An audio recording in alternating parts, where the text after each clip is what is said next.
په افغانستان کې د امریکا پخوانی سفیر رونالد نومین ویلي امکان شته چې په کابل کې د امریکا سفارت یو ځل بیا پرانستل شي، خو په معنی یې دا کار باید د اسلامي امارت د سیاستونو د مشخصو بدلونونو په بدل کې ترسره شي. نومین له رسنیو سره په خبرو کې ویلي که څه هم د واشنګټن او اسلامي امارت ترمنځ ژور اختلافونه شته، خو له اسلامي امارت سره د امریکا د تعامل لپاره عملي دلایل هم موجود دي. رونالد نومین له 2005 تر 2006 زیږدیز کال پورې په افغانستان کې د امریکا د سفیر په توګه دنده هم ترسره کړې ده. هغه ټینګار کړی چې د کابل او واشنګټن ترمنځ د اړیکو د پراختیا لپاره د دواړو لورو ترمنځ د ځینو مشخصو موضوعاتو په اړه بدلونونه او تفاهم ته اړتیا ده.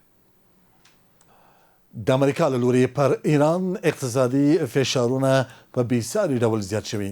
د پاکستان د وسلوالو ځواکونو لوی درستیز د امریکې د ولسمشر له پیغام سره ایران ته تللی دی. تهران وایي د واشنګټن له هر ډول سناریو سره د مقابلې لپاره چمتو دی او د امریکا د بندیزونو د ماتولو لپاره د چین او روسیې اغیزناک حضور مهم بولي. د امریکا د خزانه وزیر سکاټ بیسنټ د ایران پر وړاندې د امریکا نوي اقتصادي بندیزونه په دښمن باندې تر ټولو لوی مالی برید وباله. د امریکا مرستیال ولسمشر جی ډي وانس د ډونالډ ټرمپ د پخواني دریځونو په تکرار سره ویلي چې په منځني ختیځ کې د واشنګټن د شتون اصلي موخه د اټومي وسلو له ترلاسه کولو د اسلامي جمهوریت مخنیوی دی. وانس دا هم ویل چې د هرمز تنګي د تړلو لپاره د ایران د هڅو سره امریکا توانیدلی چې هر ورځ له دې لارې تر 15 میلیون بیلر پورې تیل انتقال کړي. Yeah, so we've actually looked into this, and you're right. As the president of the Senate under the U.S. زموږ لومړنۍ موخه دا ده چې باید ډاډ ترلاسه کړو. ایران هیڅکله اټومي وسله نه ترلاسه کوي. ایران تر سخت فشار لاندې دی او دا فشار زموږ سره مرسته کوي چې زموږ هدف ترلاسه کړو چې دوی د اټومي وسلو ترلاسه کولو څخه مخنیوي وکړو. موږ په تهران باندې د فشار اړولو لپاره اقتصادي، ډیپلوماټیک او پوځي وسایل لرو او اوس ولسمشر د اقتصادي نفوذ په کارولو تمرکز کوي. په مقابل کې د ایران د بهرنیو چارو وزیر سید عباس سرخچي دا کړنې تکراري سناریو او د امریکا د معمولو پالیسۍ یوه برخه وبلله او ویل چې تهران پوهیږي چې څنګه د دې فشارونو سره مقابله وکړي. عراقچي همدارنګه ټینګار وکړ چې ایران د امریکا له اقتصادي او پوځي ګواښونو څخه نه ویریږي او د نوموړي پر وینا د واشنګټن پخوانۍ کړنې هم ناکامې شوې دي. همون قلدری همیشگی هست که ما در سیاست‌های آمریکا دیدیم و تعبیر یه فیلم تکراری هی دوباره پخش میکنن. ما کاملا از حفظیم و میدونیم که چگونه باید با این مقابله کرد و برخورد کرد. این که از عملیات نظامی و این که میزنیم چنان میکنیم فلان میکنیم ها رسیدن دوباره به این که همون طرحهای قدیمی رو بیارن، این نشون میده که واقعا مستاصل هستن و در مقابل ملت بزرگ ایران هیچ چاره‌ای به ذهنشون نمیرسه و هی طرح‌های تکراری رو هی مجدد به صحنه میارن. د ایران د دفاع سرپرست وزیر سید مجید ابن رضا وايي دښمن په وروستۍ جګړه کې د سایبري پوځي او پراکسي بریدونو په ترکیب سره عمل کړی دی او د لومړي ځل لپاره د ایران پر وړاندې ځینې وسلې او بمونه کارول شوي دي. نوموړي همدارنګه ټینګار وکړ چې د ایران دفاعي تولید په ځینو سیمو کې د جګړې پر مهال څو ځله زیات شوی دی. باید دشمن رو ناکام بذارید. انقدر باید این تلخی ناکامی رو توی کام دشمن بریزیم که بدون اینجا جای این کارا نیست. این که از اون ور دنیا بلند شه بیاد من نقشه کشور شما رو عوض کنم، تو غلط میکنیم. ما 10 نسل 20 نسل میگه جنگیم و حتما نمیذاریم همچین کاری اتفاق بیفته.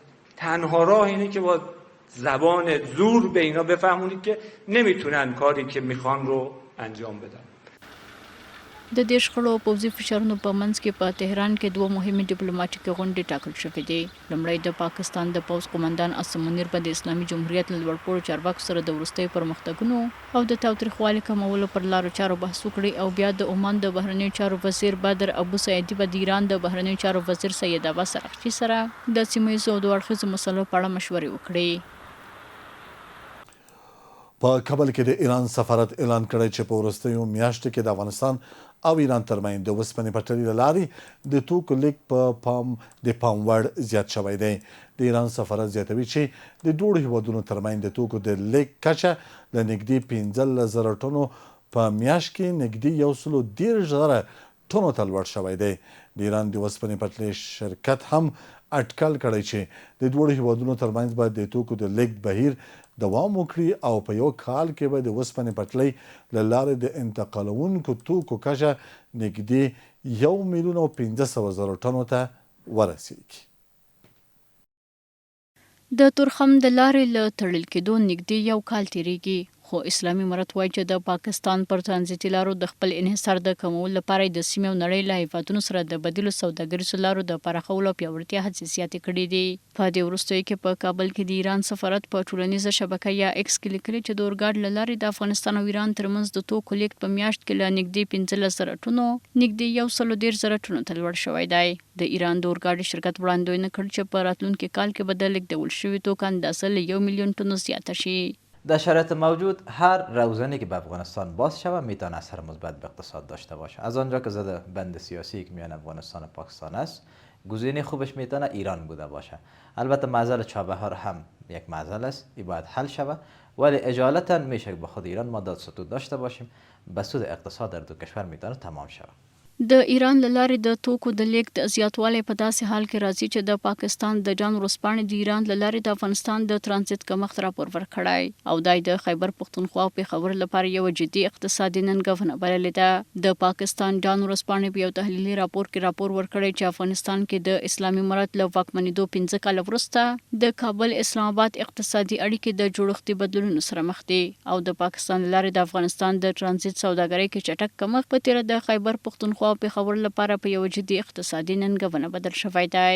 د اقتصادي کارپوهانو پر وینا د ایران او نورو بدیلو لارو له لارې د توکو د لیږد زیاتوالی کولی شي د پاکستان په ترانزیت لارو د افغانستان تکیه نور هم کمه کړي. یو داسې مسله چې که دوام پیدا کړي د خیبر پښتونخوا په بازارونو په تیره د پېښور ښار باندې په اقتصادي فشار زیات کړي.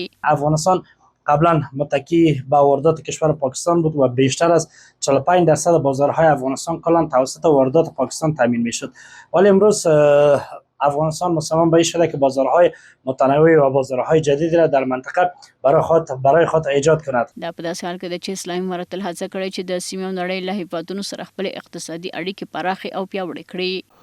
په پکتیا کې د افغاني سرې میاشتې مسؤلین وایي د ادارې په تیر یو کال کې په پکتیا، خوست، غزني، میدان وردګو او لوګر ولایتونو کې شاوخوا 1.2 میلیون کسانو ته روغتیایي خدمات وړاندې کړي دي.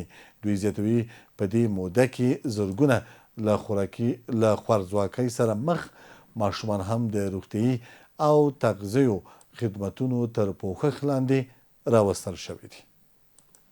د پکتیا ولایت د افغان سرې میاشتې چارواکو په یو مطبوعاتي کنفرانس کې وویل چې د ادارې په تیر کال کې په پکتیا، خوست، پکتیکا، غزني، میدان وردګ او لوګر ولایتونو کې 1.2 میلیون وګړو ته روغتیایي خدمات وړاندې کړي دي. د پکتیا زون عملیاتي رئیس مولوي محمد نسیم احمدي وویل چې یوازې د دې ادارې په ثابت روغتیایي مرکزونو کې نږدې 400,000 ناروغان معاینه شوي او درملنه شوې ده.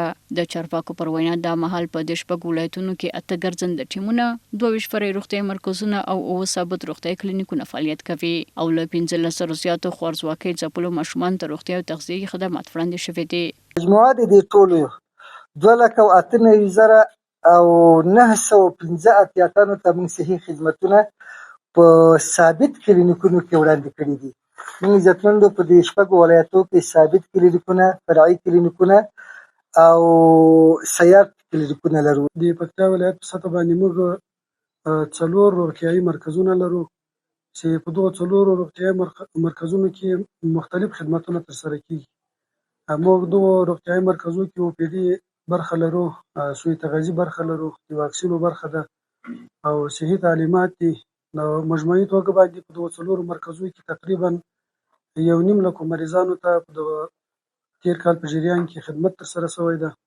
په ورته وخت کې د افغان سره میاشتې چارواکي وایي چې هغه ناروغان چې پخوا به د زړه د عملیات او د زړه د ناروغۍ د درملنې لپاره بهر ته سفر کاوه، نور به د هیواد دننه د زړه د درملنې روغتون په پرانیستلو سره بهر ته د سفر کولو اړتیا ونه لري. د دوی پر وینا په هیواد کې د زړه د سوري درملنې روغتون د 200 ناروغان د عملیاتو وړتیا لري او دا مهال شاوخوا 15 سره د زړه سوري لرونکو ناروغان د عملیاتو په تمه دي. از وقتی که جمعیت هلال احمر افغانی تداوی اطفال مصاب به سوراخ قلب را شروع کرده است، تقریبا در حدود بیشتر از 15,000 طفل را تا به این حال تداوی کرده است که به طور مجموعی تماما مریضای مصاب به سوراخ قلب در حدود 35,000 طفل هستند فعلا که هر یک از اینا به نوبه خود انشالله هر وقت نوبتشان برسه تداوی خواهند شد. د یادونه چې سربېره پر دې د آلمان د سولې کلي بنسټ اتیر کال 9 کسان چې د شدید سوځیدنې او شدید ناروغۍ سره مخ وو بهر ته د درملنې لپاره لیږدول او درملنه کړې ده. د یک ټلویزیون قدرمن او معزز لیدونکو زموږ خبري سرویس هم دې ځای پای ته ورسید. تر بیا ښې چارې.